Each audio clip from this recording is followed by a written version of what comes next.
Hi, everyone. Welcome to our live call. Thank you so much for joining us. Today we have myself. I'm Deborah. I'm one of the co-founders of Althea, and I work on all things operational. And we have Justin, who is the wizard behind the box.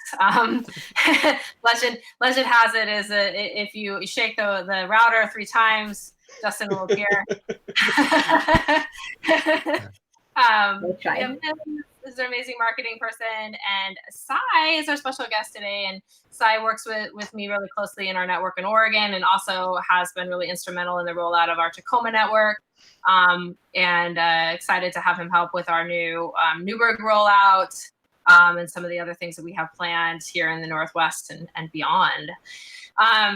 So I'll start by just giving everyone a quick overview on all the exciting things that have been happening. And I probably will miss things because there has been so much great stuff happening. The big news, of course, is that we've deployed some new networks. One of our new networks is in Ghana, in a place that I'm not going to try to pronounce because I'll probably pronounce it wrong. But it's an existing smaller wireless ISP that is moving over to the Althea network. Transitioning all of his gear to the Althea system. This will allow him to get more users because the network sort of grows virally, of course. And then also one of the big things that that Justin's probably going to talk a little bit more about is our Althea hotspot. So each of these households that come on board are with the Althea routers are going to be able to serve mobile clients, and we anticipate this is going to be between 4 and 10 mobile clients per household there. So really, really exciting about the expansion that we can empower there in Ghana, and then that's hopefully kind of a pilot program there that will grow to a new network in the Cape Coast area, which is a much bigger area in Ghana. And in Nigeria, things are going well. We have, a network on the ground there, sort of around in Diplomat Park, around the mosque area. That's really community focused. People there are enjoying the internet. That's much cheaper, much faster. And now we're just starting to bring online our new relays. So hopefully we'll have some more exciting news about that in a blog post coming up that we can read about how that's growing and how the network goes from kind of the start and the rollout to the next phase, which is rolling out relays, which is bringing users on board. And some other exciting things are happening around our look very soon for some new networks in not only Abuja, but in Lagos as well in Nigeria. Back on the US front, we also deployed Tarantula Wireless in Denver. Really exciting. So I just came back from East Denver. We just got our subscribers on board there.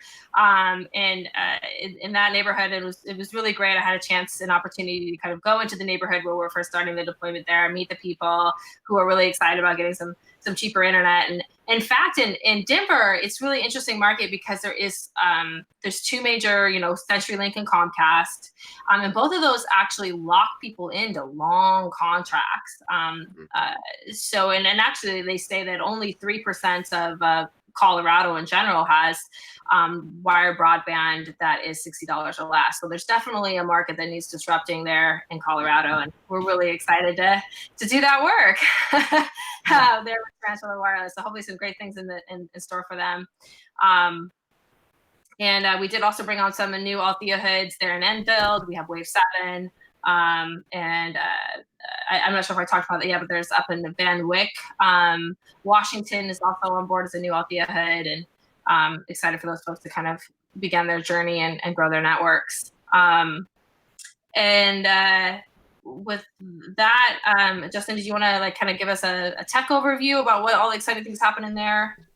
Okay, so today and for the last week or so, I've been working on QA testing beta 11 and finally getting that out the door in an update sense. So for everyone's reference, beta 11 is our latest firmware that includes not only support for phone-like clients, so if you use an Althea phone mobile client for your Android phone, but also lots of bug fixes, and as we just recently announced, it will include wire pay by default on all the routers. So go ahead and take a look at my latest development update, and users will be able to go to their router and deposit funds directly from their router. They don't have to visit an exchange. They click a button, a like little window pops up, and they put in either a debit card or they use Apple Pay.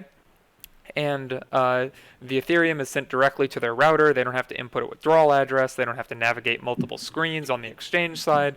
They don't have to deal with the exchange asking them to repeat buy Ethereum every month. They don't have to deal with the exchange.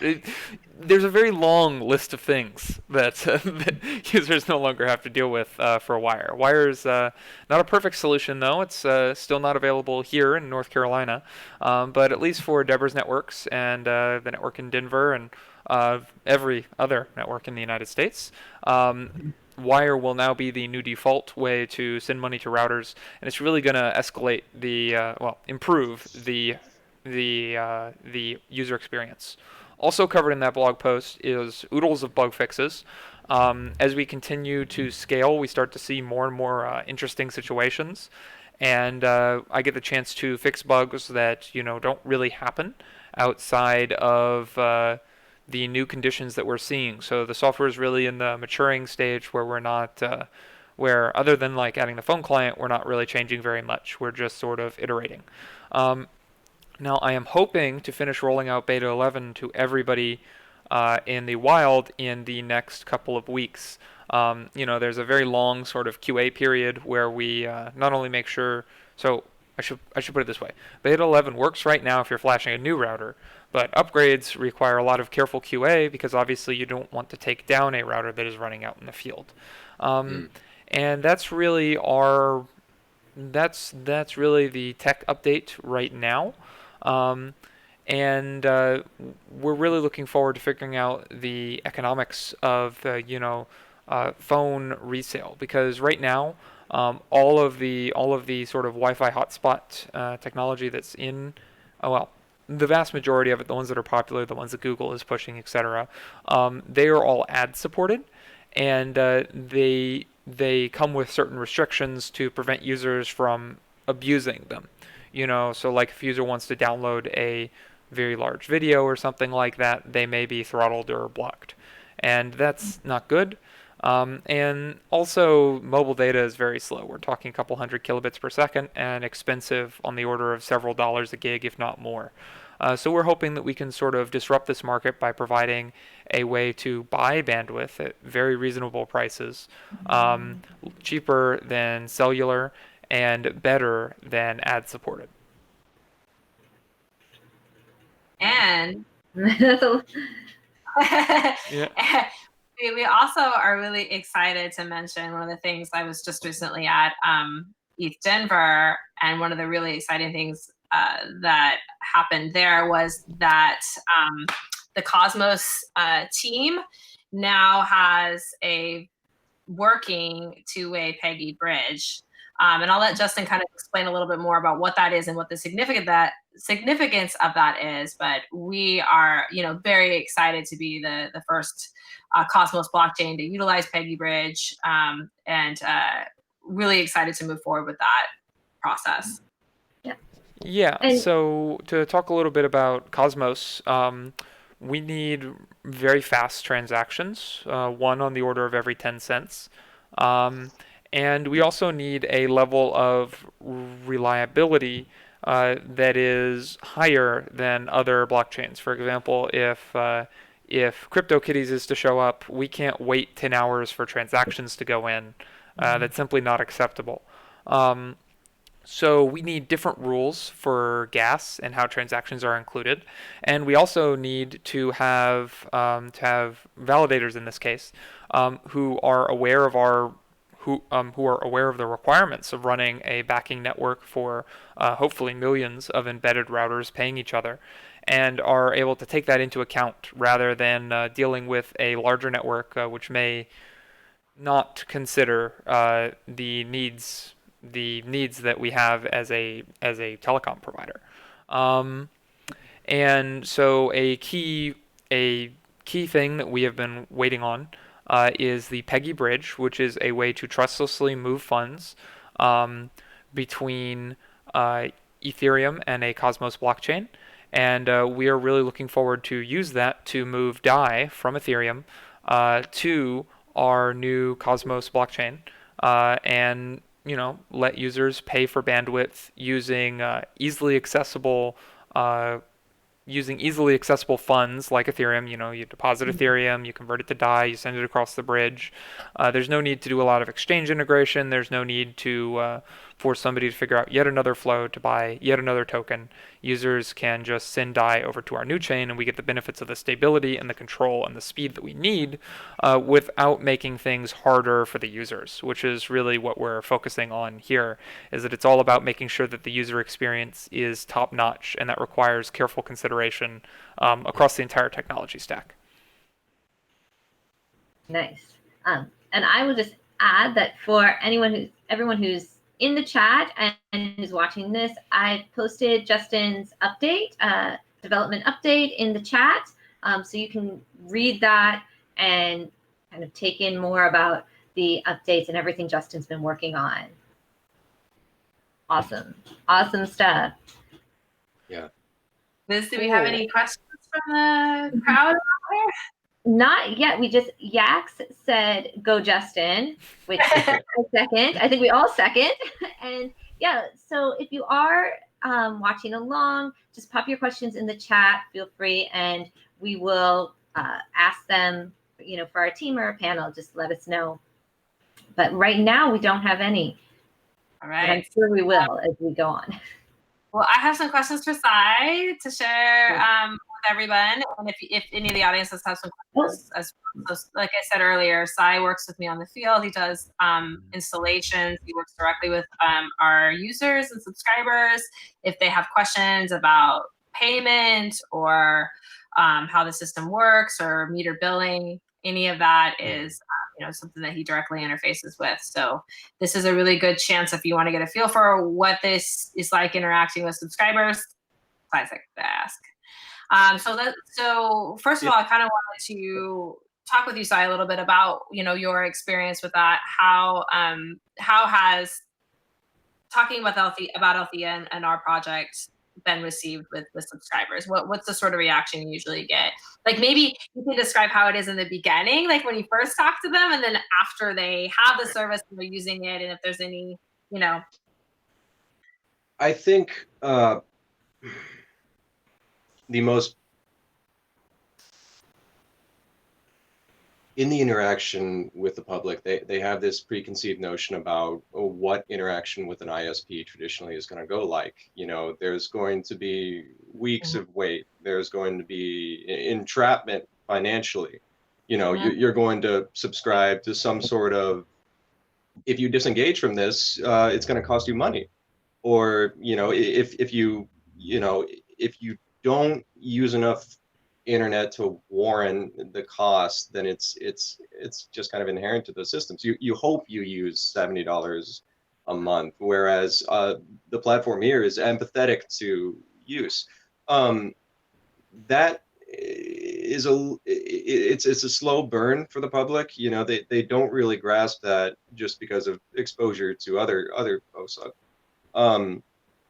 But the speed at which you can get connection to a household, and the reliability you can provide and the control you can provide them is demystifying for them.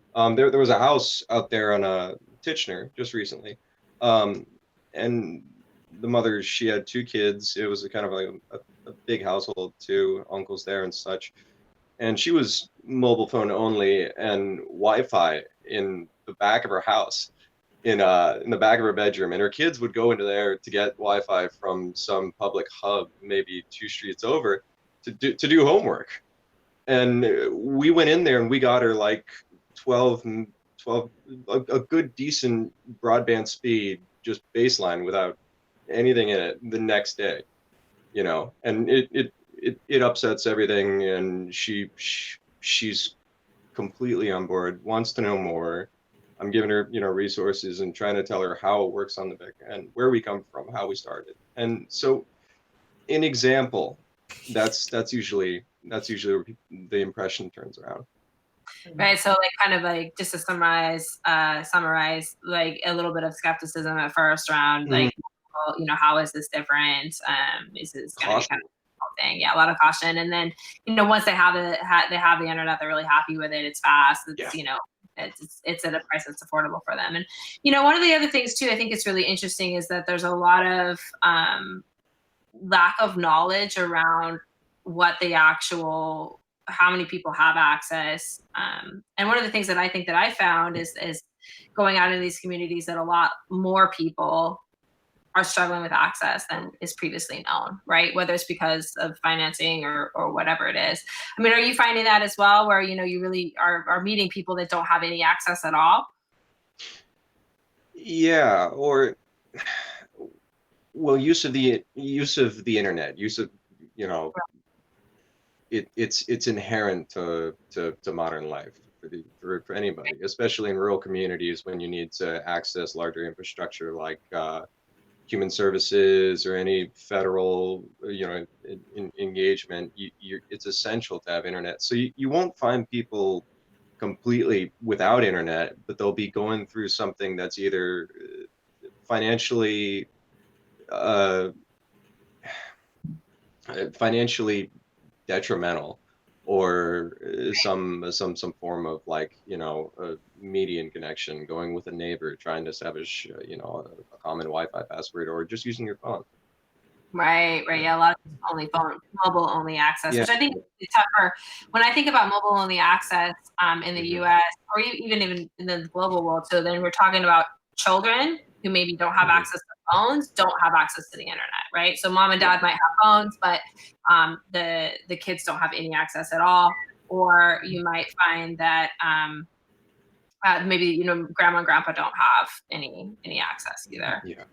But there was a comment from Yax in our who's our organizer in Nigeria, and he was saying what's interesting with the new beta 11 is smart homes and IoT becomes reality for real estate developers, and they also get to sell to mobile users in their residence.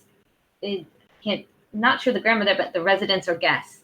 So, you know, it kind of is a similar, you know, when we're talking globally, I think that getting it to people helps. But that comment came up right after I asked for things, but for comments, I was like, oh man, yeah, I gotta say, Yax, you know, if you're hearing this, man, keep going. We're really rooting for you, and I love hearing about what you guys are doing over there. And the new deployment in Ghana it's inspiring. It really is. And yeah, that since most of the access in what I've heard in Africa is mobile only, being able to provide that platform is, you know, providing access.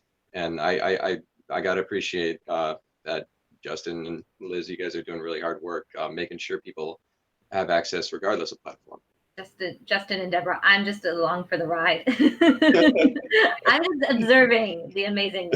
All right, so I want to switch gears with you, Sai, a little bit and just talk about the process of installing. I think a lot of folks are curious. What does it take? What does it look like in terms of time? Can you just take us through a really quick bullet point? You go to a new house, you're going to install some internet. What does that look like? Real quick summary. Well, get a lay of the land first and foremost. You know, you want to have an idea where you're going.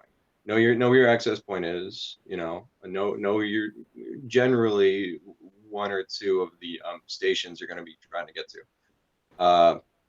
Next is bring if they have time, if they're there with you, bring the client outside or the user, and, you know, walk them through it as well. Hey, these 2 points on the hills, this is, you know, these are going to be your connections, your fail safes, so forth. I'm thinking this side of your house is, you know, probably a place you want to be, and sort of bring them in on it and have them comfortable. You know, you take pictures, show them picture, maybe even show them the antenna and the mount, and kind of de-illusion it. Right. That's something. The following steps are safety first, getting up to where you think the antenna would be most applicable, and getting some good solid connections. Get up there, take your phone. That new application for the phone is great for a lot of the antenna. You can go up there and just have a power supply and the antenna on your cell phone, and you'll be able to get a good connection and good readings. Confirm that, and then move forward to mounting, putting a termination on, plugging it into the antenna, and doing the really adjustive aiming. Okay, so just to kind of, I'll walk through this stuff just briefly as well too, Sure. and if I'm wrong. So essentially what you're going to do, you're going to evaluate the area with the site survey, and oftentimes that's done with the antenna itself. And then when we talk about where the antenna is going to get mounted on the house, we want to bring the client on board with that. That helps, really bring, that's that ownership piece too, right? The choice and ownership. Yes, there's. And then there's a mounting and aiming component. And then typically what we use is like a Ubiquiti J-arm mount on the fascia board of the house. So a lot of times it's not roof access at all even. And then terminating Ethernet cable ends, and then running that wire to the house to their Althea router. And if they want to expand and become a relay, that relay antenna also gets plugged into the same Althea router. So it's pretty plug and play. About how long does it usually take you, Sai, if you're going to be on a job yourself? I did that one on Titchener. That was 2.5. And that's client interaction too. But that was like, I got up there, I was getting 56. 57. I was like, oh, okay, there it is, and ran it back downstairs. So there are more challenging ones. There will be times when there's uneven terrain, things you can't put a ladder against, roof work. Times like that, you have to pace yourself. So it's not uncommon for it to exceed 2.5. Yeah. Sometimes take a little longer than for sure. Yeah. We both had some long days, man. Yeah, especially this time of year, right? I think in summertime, it can obviously go a little quicker. I know, or in Nigeria, they've got a pretty good quick process down there. They were doing, I think, Yaks, correct me if I'm wrong, but it was around 4 or 5 households in a day. So I know, but they do also not have weather. So yeah, but hey, that's right on, man. You guys are doing great work. Right on. Yeah, absolutely. Really, really proud of those guys on there. Good deal. So just also to do, Liz, do we have any other questions, or I can ask some more? Yeah. Well, Yaks had an additional comment to his earlier one, and was saying, let's say a residence doesn't get to load their routers, maybe due to their personal budget constraints. How does one create access to internet to mobile users if the users are dependent on this users? Okay, so that's a me question, and I understand what he's asking. So the problem is that now that, how should I put it? So if you have a router and you're using it to resell bandwidth to phones, that means that you are a relay. And now that everybody is a relay, you have this problem of what happens if your router doesn't have any money on it, so you don't have internet. Well, I mean, you have a very slow connection or no internet at all, depending on the local settings. And now you have mobile users also nearby. What sort of experience do they have? Now, the way we solve this right now is that we have a reserve balance for the router to operate in. And exactly how much this is configurable. It's currently 50 cents in Nigeria, and I think it's $1 in Deborah's network. But what I mean by reserve balance is that when your router balance gets too low, it will cut off the user access but maintain the upstream access. So the situation here is that the router should always be making money when it's operating. If it's selling to clients, it should always the balance should always increase. It should never decrease. So the only way for this to become a problem, where a router that was selling to users, gets shut down and can't sell to users anymore, is if the client themselves is using more data than they have money to deposit, which is exactly what Yaks was getting at here. So that problem is solved by keeping by having a like minimum reserve balance, and instead of shutting off at 0 cents, you shut off at 50 cents, and now the user will be unable to completely empty the router unless they go to withdraw the money rather than attempt to use bandwidth. So they'll be unable to accidentally use all of their data, and then their balance will slowly go up. So what happens is that if you're selling to phone clients, they would use their internet. They would run out of credit and it would turn off, and then it would come back on as more phone clients sent money to their router and they made money, and they would sort of continue this cycle. Now this is how it would work in Africa, where we don't provide a free tier. So in Deborah's network, you get 1 megabit per second for free no matter what. The problem is that mobile phone data is about 200 to 300 kilobits per second, so a 1 megabit per second free tier is about 3 to 4 times too fast for Africa. So if we provided that, literally nobody would ever pay because it's already 3 times better than what they're paying for. So unfortunately, that's not enabled over there. But yes, that is sort of how it would operate if you were reselling bandwidth and you couldn't deposit. Is that you would just have your connection turn off, you would make some money, it would come back on, and so on and so forth. Got it. Yep. And Yax also said, yes, it is 4 to 5 houses a day that they were installing. And John George says, I also think, Yax said they will keep going until we get to the moon. And John George said, I also think that Mars will get Althea mesh networks by the time it gets human colonists. So think about, installing on Mars and what that would take. Open invitation for Elon to give me a call, and so we can get Yes. big wireless deployment there on Mars. Deborah's phone number is no. Call me up. We'll work something out. So I'm gonna leave our kind of wrap up the rest of our call. Sai, Inquiring Minds wants to know, what's in your tool bag? Can you walk us through, like, what are the tools that you use every day for your job? My tool bag. Oh man, listen. I actually came here from a job, so I've got it ready. Let's do And for comparison, there is also another video, I think it's still on this channel, of Deborah's tool bag in her toolbox. So you can compare tools.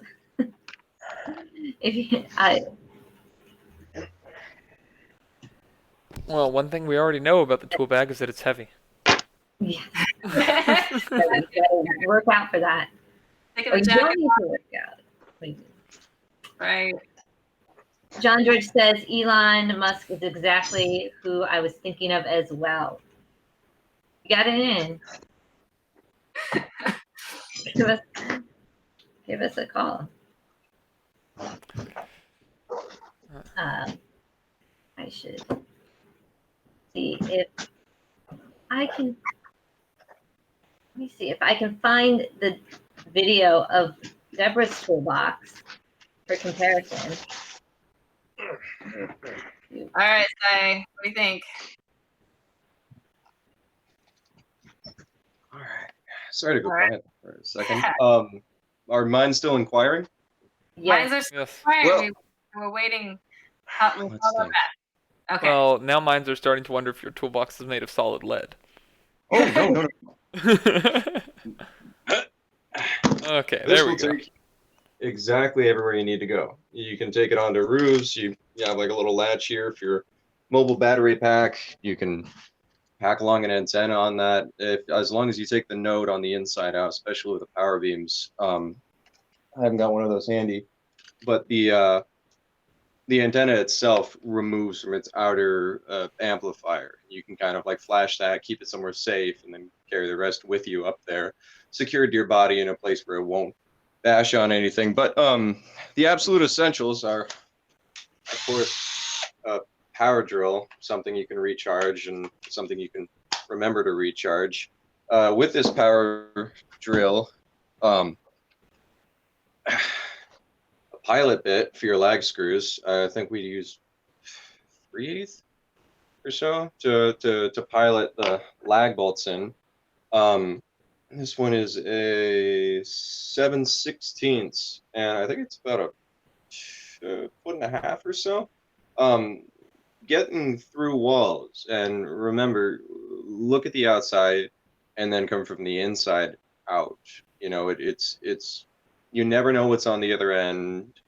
You have no idea who might be standing there, what could be going on.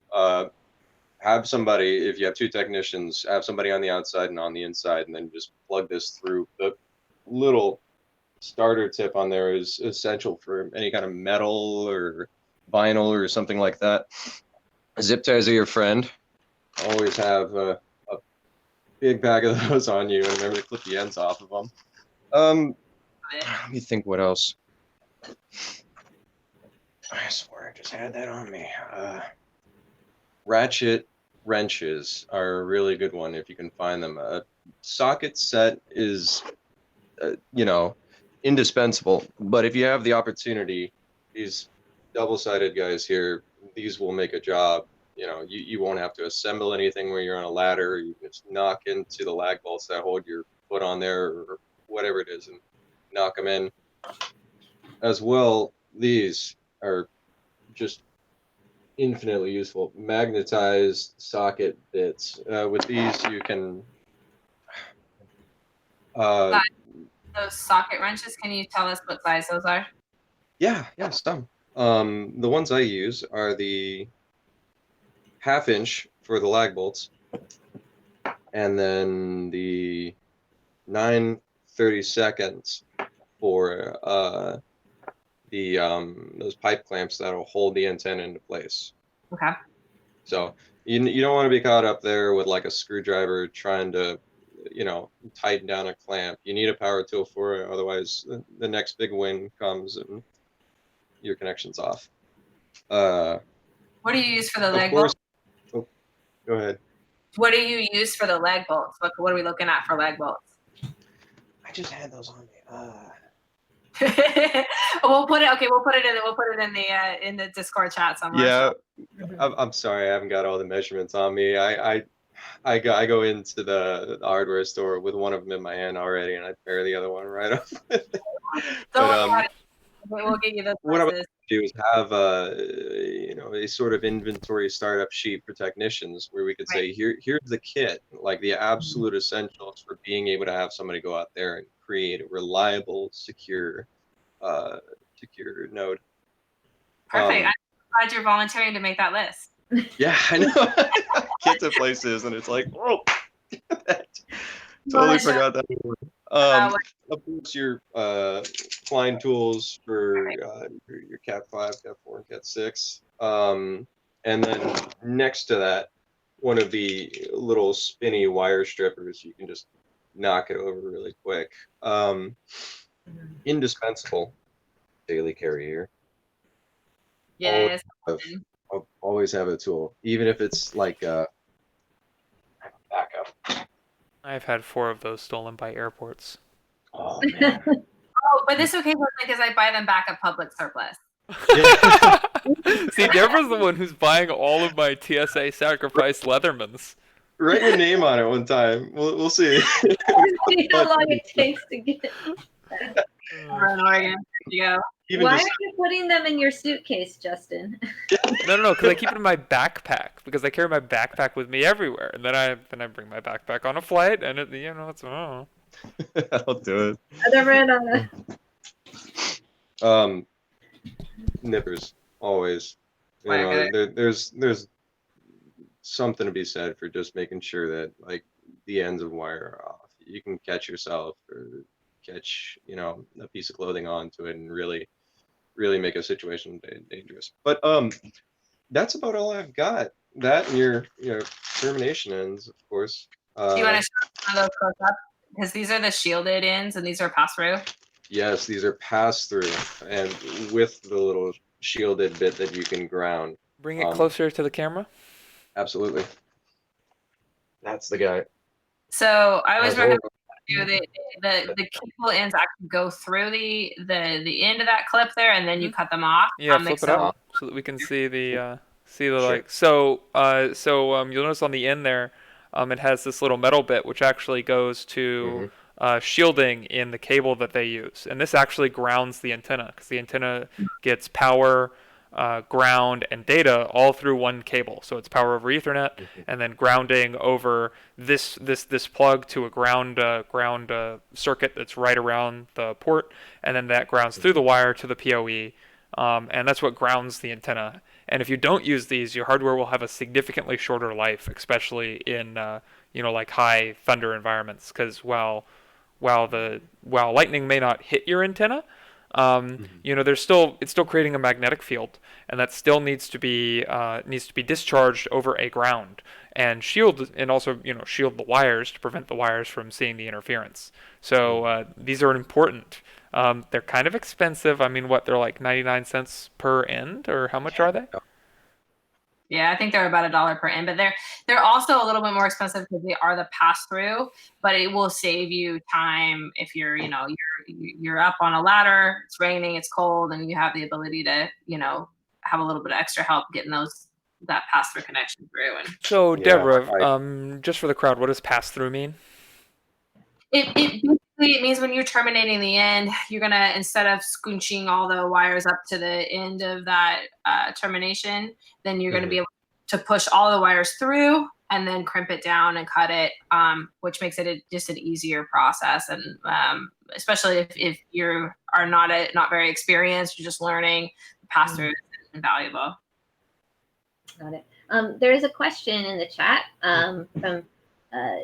So John George also said, so it all fits in one backpack. Nice. And then Keegan Quigley says, one question I have about the Althea program is the amount of assistance. Would Althea be helping with just capital and rely on the organizer to build a grassroots team with 100 signups met? Wondering if we'll need to teach the team from scratch when doing build outs, or if someone from Althea would physically come out and help. So someone like Cy coming out and helping how to do all of this or all that. I think it's what he's asked. So a couple questions there.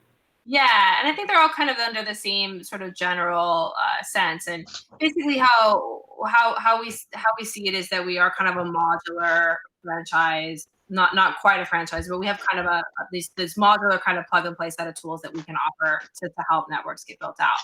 However, we do see each individual network as their own kind of entity or business. If we were in Denver, we had Tarantula Wireless, which is an LLC. In Tacoma, we have Tacoma Cooperative Network, which is a nonprofit cooperative. So what you'll want to do when you're starting on your Althea network is to form your own kind of legal entity and structure around that what you're going to do for customer service and what legal structure makes sense. But what we can come in and help with is that demand aggregation site, like the Althea Hood site. We can come in and help with a marketing program that you can get involved with. And then we also provide we just came out with it. It's buy.althea.net that allows your subscribers to be able to buy equipment on a 6-month payment plan. And then we'll ship you, the organizer, the equipment. The equipment for deployments is also available in that way, as well as for like running larger relays or to do like the gateway equipment. You can buy from buy.althea.net.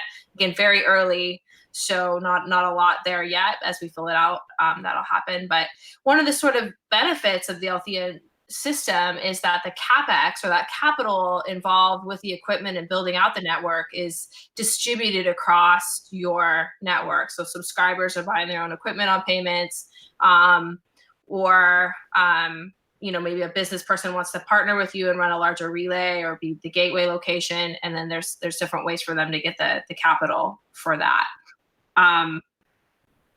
As far as the learning and the technician will help, that's also, we don't really have a great system at the moment for providing that consultation, but, certainly happy to look at what that might look like going forward to allow for to pay consultants to come out and do that kind of work.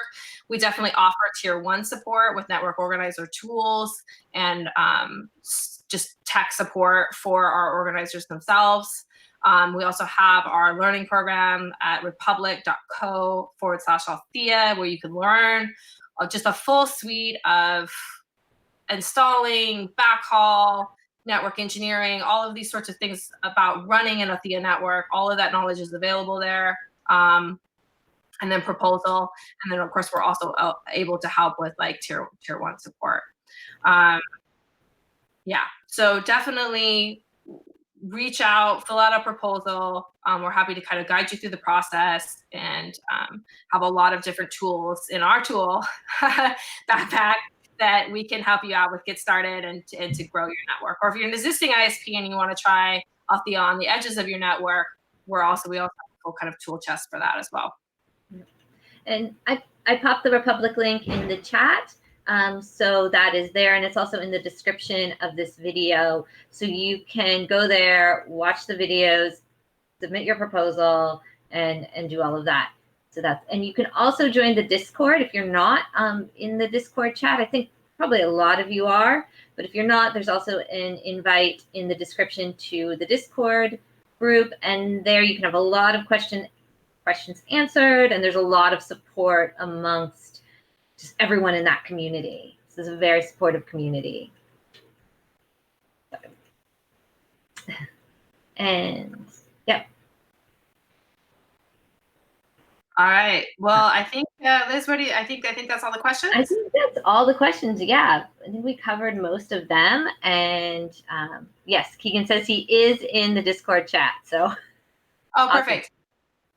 Awesome. And we'll go ahead and get Sai to give us a equipment sort of list, you know, with the goes in the backpack, and put that in the Discord. So definitely follow us up there. If you want to wrap us up, I think we're good. No, I think it was great. Thank you, Sai, for being here. Thank you to everyone in the chat who is leaving questions and saying hey, and hopefully we got to everything. And yeah, we'll be back in March with another community call. And and that's all. And we are signing off. Thank you for joining us, and we'll see you next time. See you. Bye. Thank you. Deborah, you're going to need to start everybody. talking faster if you want to say everything that's happening before before the end of the call at this rate. What do you mean, everything? Are we